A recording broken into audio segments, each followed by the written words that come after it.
friends, what's poppin'? Welcome back to the channel Football Therapy with me, your host Jan. I hope you're doing well. Genuinely, really do hope that Chelsea are looking better, eh? People are still talking about a riot over Aston Villa scoring a bunch of goals, including a world-class free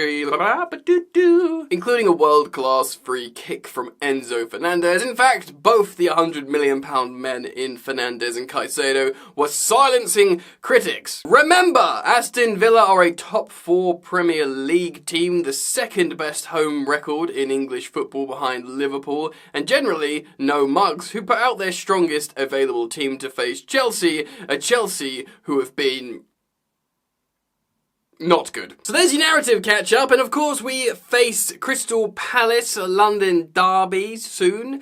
Wibbly wobbly Roy Hodgson, the most famous owl in London, his Crystal Palace team are struggling at the moment. They're missing 4 of their best players, I believe, including, of course, superstar attackers Eberechi Eze and Michael Olise, once of the Chelsea Academy, and of course a player we tried to re-sign in the summer. Both sensational players, and it looks like both will be out for this game. Will Big Poch have the cojones, the stones, the testicles to keep Raheem Sterling and Thiago Silva dropped? Because that does look like it's the best thing for Chelsea, and we will of course get into that in today's video. So I want to thank you so much, friend, for joining me here on the channel of Football Therapy. I am so pleased to have cultivated such a wonderful viewership, subscriber base. You guys are the best, and if you're not yet the best, you can become the best by subscribing to this channel, Football Therapy.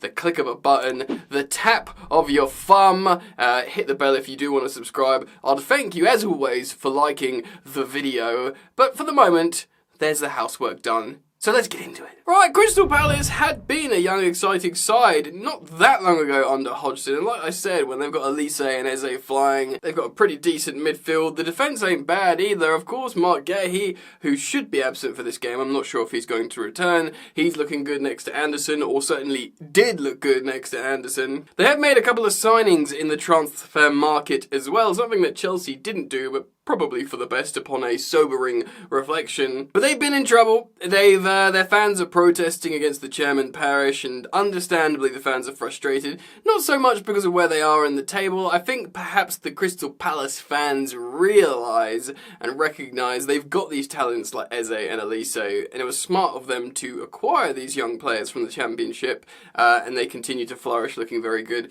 But I think the Crystal Palace fans realise, of course, these guys aren't going to be with us for long. In the case of Olise, this might be the season, you know. Of course, Chelsea was sniffing around him. We tried to sign him before Parish extended his contract, and I think he threatened to sue Chelsea for tapping him up, so we sort of backed off completely. Of course, we know what happens next. We go and sign Cole Palmer, and the rest is history for us. But many Chelsea fans would still take Olise in the second and say, right, just build a new system, play Palmer in the number 10. But then when does Noni Madueke feature in all this? Anyway, we're not talking about signing Olise now. What I'm saying is the Crystal Palace fans are frustrated that these players probably will go, and they feel like they're wasting their time with them, and I kind of get it. And to be honest, although they float around in mid-table mediocrity, which, yes, by the way, Chelsea know a thing or two about recently, they feel like they're not playing exciting football, and actually this season they could slip down a little bit more. We don't know what's happening with Everton. Of course, Luton look like they've sorted themselves out a little bit, and it could get worse for Palace. Maybe. I'm going to talk about how I think we'll play in this game will turn out in just a moment, but let's quickly take a look at Chelsea's updates in terms of our injury list. So Rob Sanchez, theoretical number 1, is in partial team training now for a reconditioning phase. Benoit Badiashile is undergoing a medical assessment. Perez has confirmed in the pre-match press conference from Pochettino that he had a groin issue, and in terms of the generic not coming back for a while statement, Cucurella, Fofana, Reece James, Romeo Lavia, and Leslie Ugochukwu are in that category. Nice to see the likes of Levi Colwill no longer there, and a couple of others as well. Just generally a rotating injury list.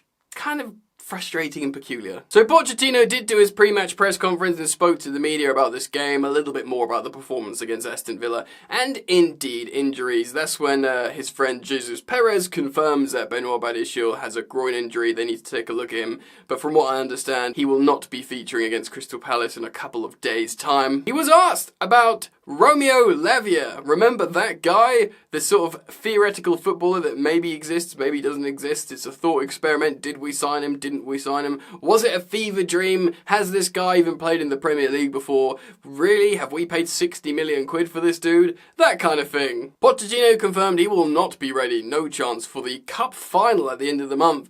It makes you think, will we see him again this season? He was very peculiar in his response, actually, Pochettino, when being asked about this, saying, what do you want to know about him? But it really does feel like this was a mental signing. Look, I get it, Lawrence Stewart really likes him. He brought Cole Palmer in.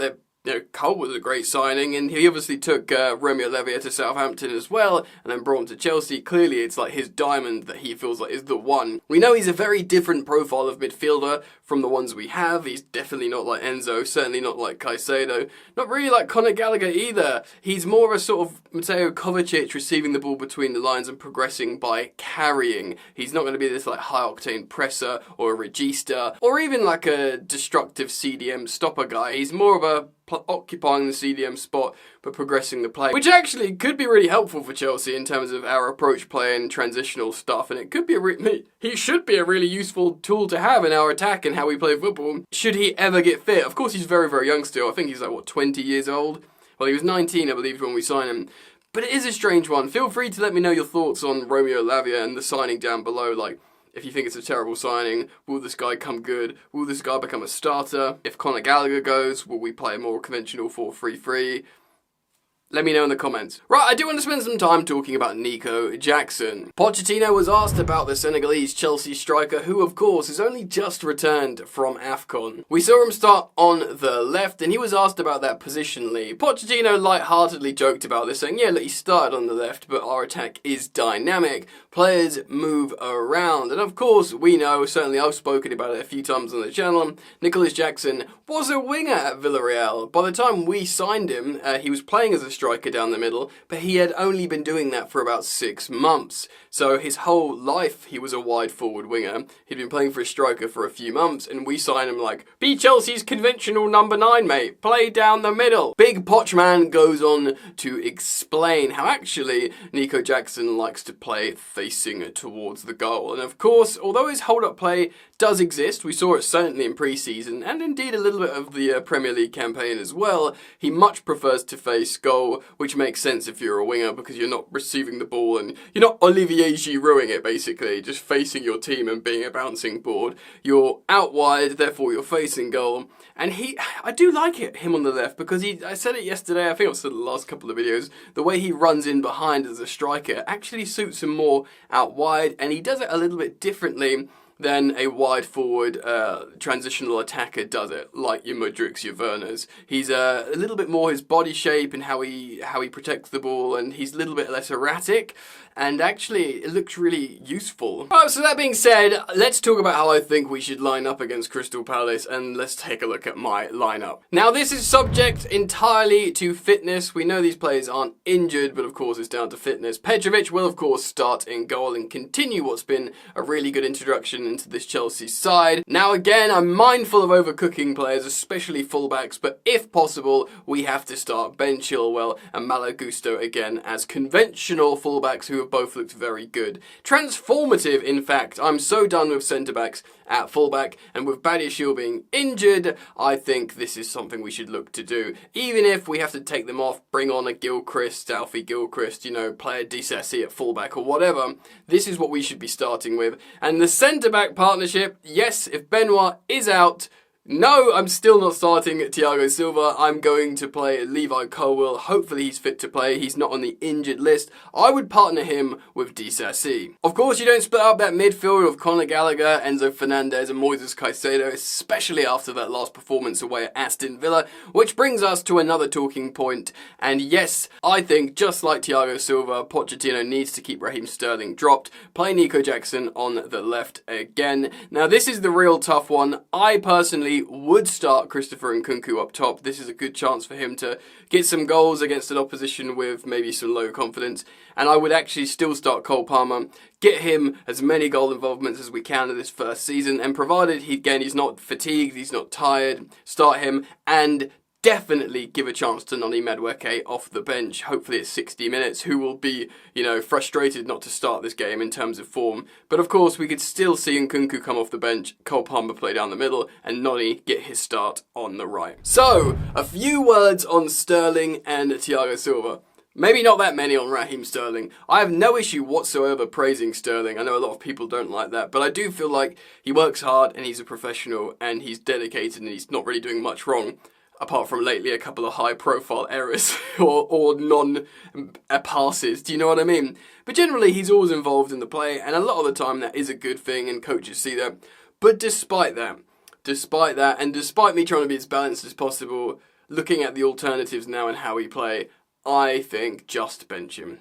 I don't know if he's got any type of pressure from the hierarchy, because he did joke once about having to play Caicedo and Enzo because of the owners or something. That probably was a joke. But, because Sterling's our highest earner, 300k a week, maybe it's like, I'll make sure you're playing him and, resting the other guys so we can get our money's worth out of Sterling. I hope that's not the case. I imagine it's not, but I'm just theorising. So I hope Pochettino will just say, no, we're playing better without him on the left. He can come off the bench, sure, but, come off the bench for Nico. He can be that option there, and Mudryk, depending on what's happening on front, if there's space or not to run into.